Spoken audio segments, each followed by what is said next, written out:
welcome back to International Scale Modeller. I'm Lee. Today we're going to do a book review, and it's Airplanes in Scale, The Greatest Guide Volume 2, which is all about jets, this one here. You may remember I did do the first volume, which was just World War II aircraft. I think it was 2-3 months ago.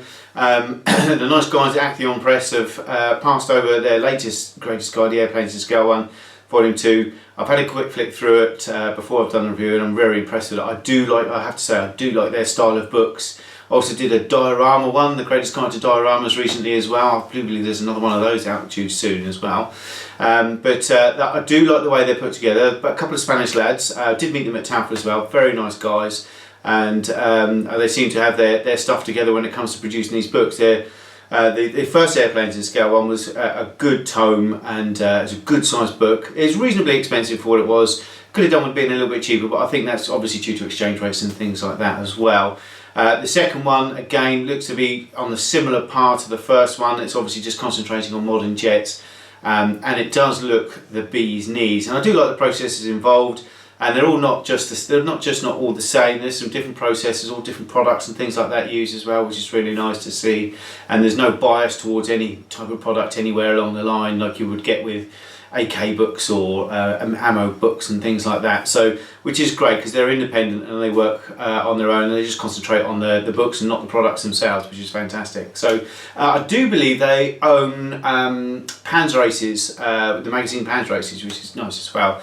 They're very good as well. I think I've got some of those on the way to review for you also. So I think we'll go to the other cameras and we'll get inside the book and have a look, see what's it about. Right, okay, so Airplanes in Scale, The Greatest Guide Jets Volume 2. This is the second one in the series of the Greatest Guide for Airplanes in Scale from Accion Press, and that's by Javier López de Anca, who I've actually met, very nice guy.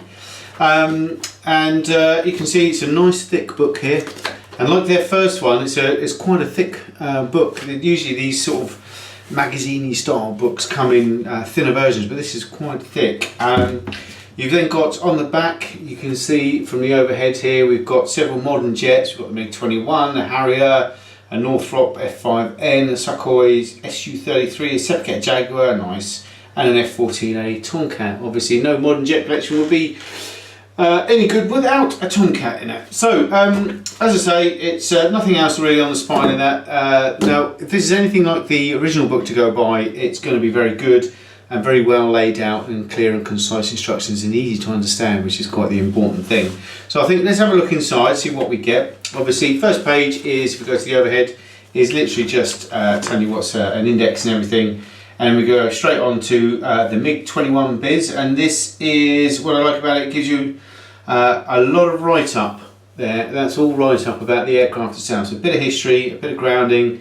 And as you can see, look at the finished model there. I love the technique. I do like this style of technique. I think it's great for scale models, and it just has that, I don't know, it just makes it look real but not, if you know what I mean, which I think models should be. I don't think models should be ultra realistic, but that's just me. Anyway, this is the Eduard 148, which is the MiG-21 biz is meant to be the best one you can get. The Eduard kit, so and I do have one of those in my collection. And as with the other book, you can see here it sets out what the kit is, the tools that they're going to use in this kit, and then they go on to explain about cutting off the sprues, cleaning up the plastic itself, and how to glue it and all that. It's very clear and concise, step by step. The explanations as well are very easy to understand, and they all correspond to the pictures that show you all about it as well. And then we go on to masking transparent pieces, so it gives you a little guide about how they do that here.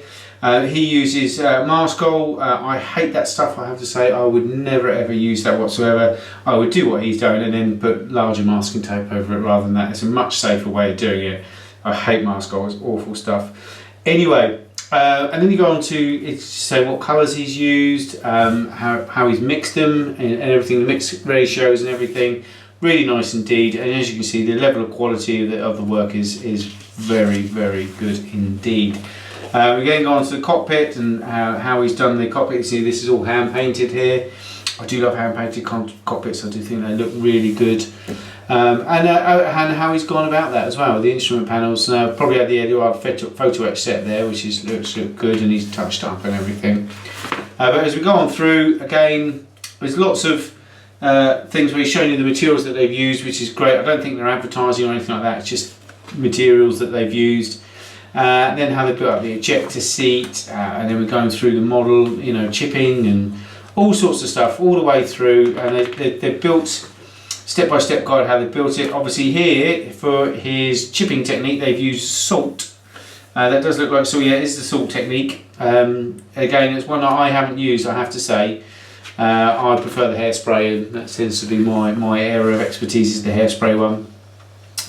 And then we go on, they go into the lower surface, then applying decals, and obviously microset and so I think that's industry standard. And he's done his panel lines here with pen, believe it or not, which is a little bit different.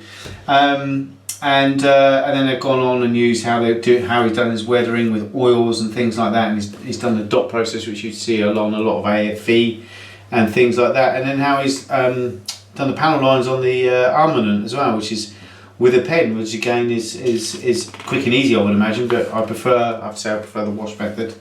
And then it's going on through, and we've got pictures of the finished article, all very nice indeed. And that's a good step-by-step process of how they've achieved the effects that they've achieved on this aircraft, which I think you'll agree does look really good. And then you go on to the Harrier and things like that. And this is a Trumpeter 132 Harrier, so it's going to be a bit of a beast. And again, it's the same processes involved as they've done on the first one. A bit about the kit, the aircraft itself.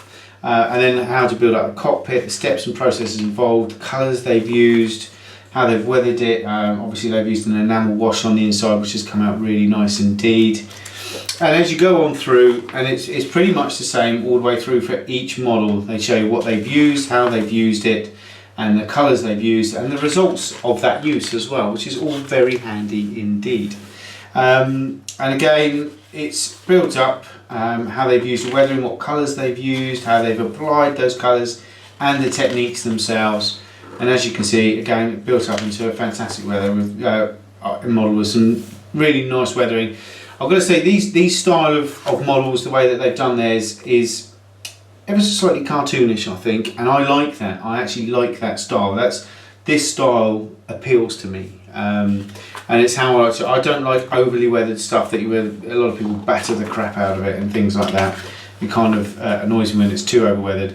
I like this cartoony type effect. I really do. I mean, like this F5N from Northrop, again, it's really accented. The panel lines are really heavily accented and things like that. And they've done the post shading effect and everything on there. I think did he do the black basing on the other ones? I'm not sure. Let's have a quick look. Just flipping through it. Now, I'm not going to go through every single model. No, he's done a grey base there. I thought he'd done a black base, but he hasn't.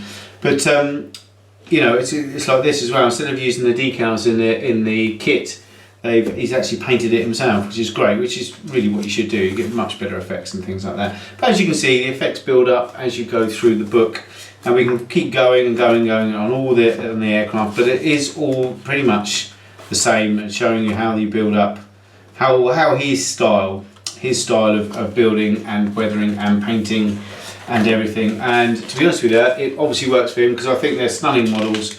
I do like the overcooked, as I say, I love the overcooked style. I do like that. I don't build models for them to be exact replicas of the real thing. I build models that look pleasing to my eye, and I think that's how everyone should build models, to be honest with you. And these certainly are pleasing to my eye, and it's a great book. If you're an aircraft modeler, if you've just started, or if you've been doing it a while and you want to look at new techniques and things like that, lots of information, tons and tons of information, and it will give someone that's new to aircraft modeling or modeling in general a step-by-step guide of the materials they've used, how to apply them, the stages to apply them as well. A lot of people get confused with when should I do this and when should I do the cockpit and when should I do the legs and the wheels and things like that. And it gives a process and a step-by-step process all the way through, so it makes it very easy indeed. So I do like these books. They're set out very easy to read, comprehensive, and you know, it's picture of the author there, very nice guy. And I have to say that I like these books from Accion Press, and I should be adding more of these to my collection as well. I think there's a second one for the dioramas coming out soon. I think there's some AFE ones amongst other things. I think they've got quite a few lined up for the future, so hopefully we'll get copies of those to review in the future as well. But I mean, the price of this I've already flashed up at the beginning, because we can get it from emodels.co.uk in the UK. It doesn't have a price inside. The other one, if I remember rightly, was about £39–40. I would imagine this would be about the same, or possibly a little bit lower, but you would have had the price anyway already. I think that if you want to do stuff in a different style, they're great instructional books because they do give you the whole process from start to finish. A lot of books concentrate on the artwork, and they look at the finished model and they kind of skip a lot of the processes involved. These don't. It's nuts and bolts all the way through. So a big hats off to these. I think as far as books go, reviewing as a book guide, it's a 9 out of 10 for me. They really are very good. I mean, very hard to get a 10 out of 10 on a book. I think there's always something missing. But the thing is, they give you a bit of information, the aircraft, the process involved, and that's a thumbs up from me indeed. And this is volume 2, so go and get the first one as well if you're into World War II aircraft. They do one for that as well. So that is Airplanes in Scale, the Greatest Guide Jets, volume 2 from Accion Press by Javier López de Anca. And that's a total recommend for me. Go and get one if you're really into your books and things. I love reading through these. They're just good to read, you know, without even having to build anything. So until next time, take care. Bye bye.